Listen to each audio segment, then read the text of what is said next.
Hey everyone, this is BlackRocketC and welcome back to my channel. The AS7-D-DC is a perennial favorite among veteran MWO players.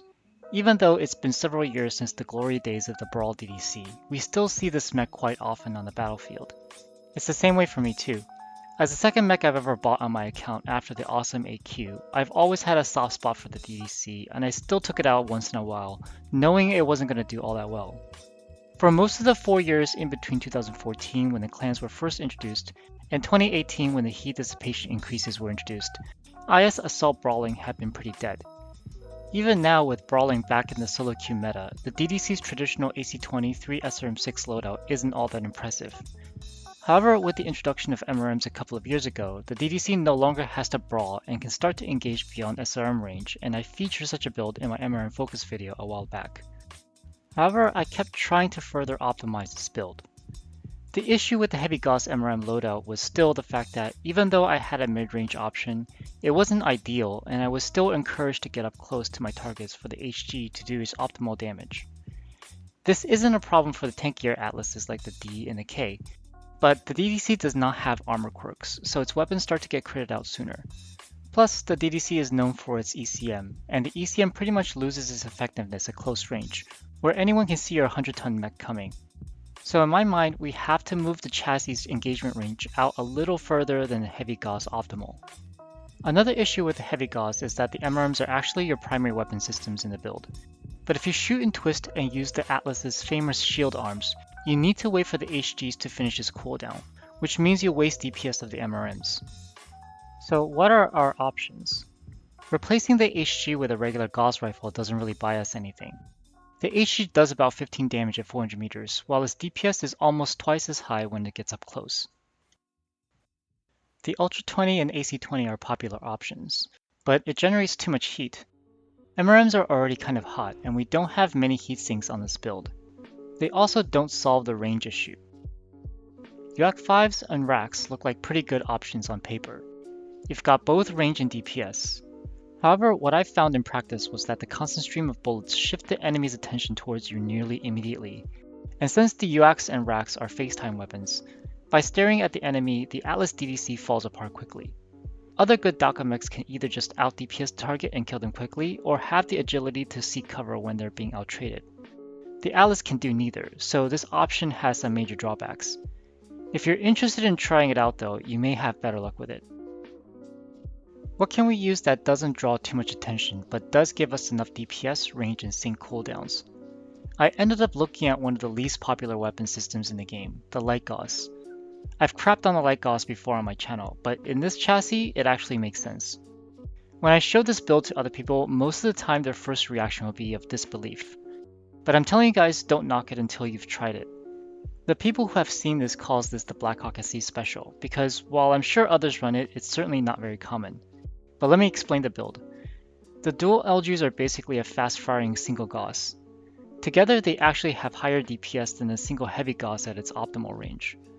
But your optimal range with the LGs now increased to maybe 400 meters, where the MRM starts to lose accuracy because of its velocity. You have more engagement opportunities, and you can start even plinking people at 1000 meters at the start of the game. Your ECM is more effective, as I explained earlier. More importantly, this allows the DDC to not waste the DPS of the MRMs. Whenever your MRMs are ready to fire, you can guarantee that the Light Gauss is as well. If your target is not looking back, keep firing the MRMs and Gauss until they react. Because you can now twist and not waste much DPS, this build can actually 1v1 most non-brawl, non-Daka builds in the game. The fact that it's very low heat allows me to keep spitting out damage as long as I'm ignored. Maybe I've just been lucky, but this weird looking build has been pretty consistent. Before I made this video, I've had to convince individual players of this build, and within a couple of games, I'll have a screenshot of a 700 plus damage game without the use of strikes. I'm not saying this build is the best there is, but it is like Gauss, which you probably are not using anywhere else, and it works. So why not try it? For skills, we want to max out the cooldown nodes and ignore anything related to heat. We use those save nodes to enhance torso twist and torso pitch and mobility since all of our weapons are torso mounted.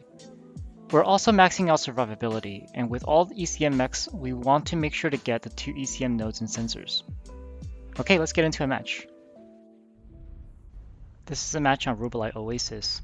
Rubelite Oasis can give us some ranged opportunities at the beginning of the match, so it's kind of beneficial for us, especially with our light Gauss hitting at almost 900 meters for its optimal. We see a mech over at Kappa, but we're not going to be able to shoot it because, first of all, it's going to be a fast mover and it's behind some obstacles right now, so it's going to be, I'm just going to ignore it. Let the lights, our guys over at Kappa, deal with it. A lot of times in Conquest mode, there's mechs over at Theta, so you want to get Overwatch on Theta as soon as possible if you're in a ranged mech. But in this case, we got Theta capped, so there's nothing that we could do. So we have a mech that's about, can't really see what it is. I think it's like a Marauder 2, about 1,000 meters away, and we just put a couple of Gauss rounds onto him.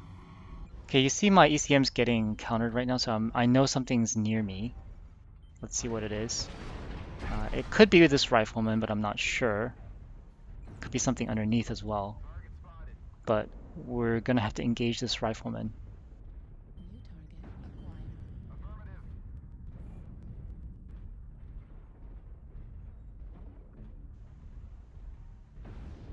So we see a strike here, so we're not gonna advance any further. We don't want to take any unnecessary damage right now.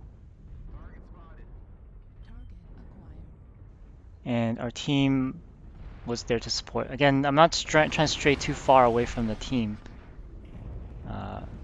with the DDC.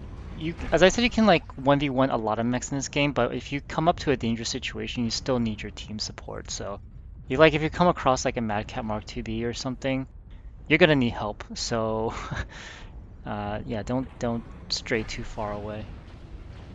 So this is not terribly good position, even though it's at a range that we kind of want to be in. Like, we're facing off against two mechs that see where we are, so we don't want to poke this little alley and move to a different direction where maybe I'm not getting as focused on by multiple mechs at least.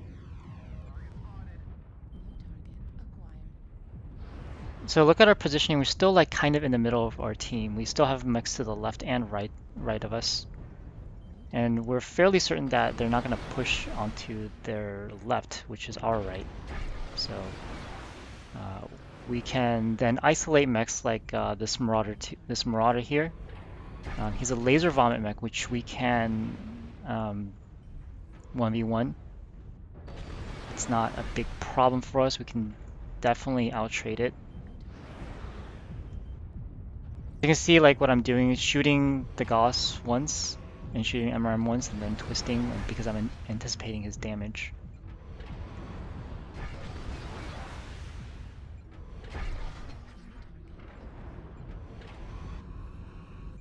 And we also have help from our direwolf. We're not completely alone here. If we were, it would have been a lot more dangerous. As long as I'm isolating mechs like that Warhawk or the Marauder earlier, then I'll be mostly okay. Again, here I'm just tanking damage from that Warhammer.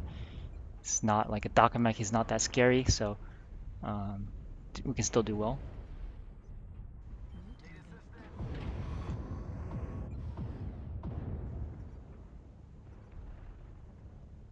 Again, this Evan Jaguar, not a problem for this build. This is so strange kind of Evan Jag. It's kind of like a mixed pulse and regular ER mead.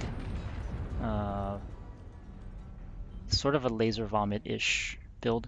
But anyways, we could have 1v1'd it, but the direwolf was there to also help us out. Close match thus far.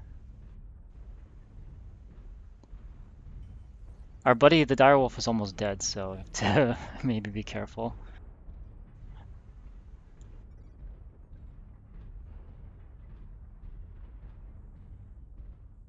It's at 50% right now.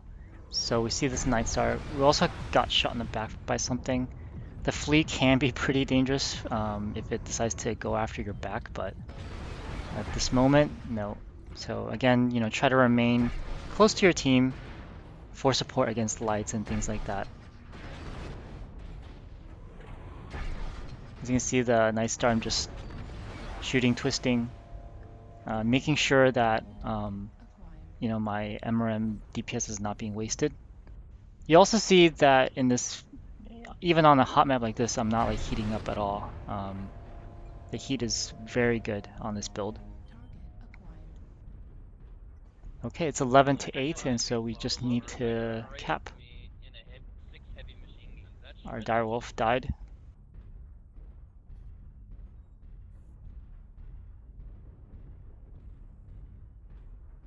Normally I would cut out to the end of the video at this point, but there's still some action going on, so we'll let it play out.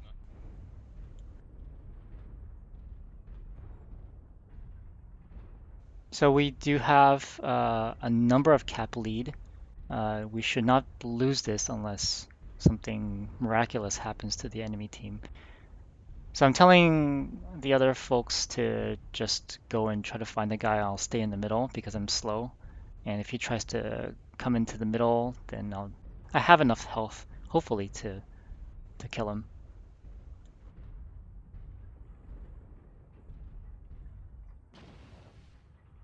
And there is the last guy. He's a LFE Wolfhound. So I don't know. I don't think it's really worth running LFE on lights. I mean, you're just so slow, it's easy to kill, like once you lose a side torso.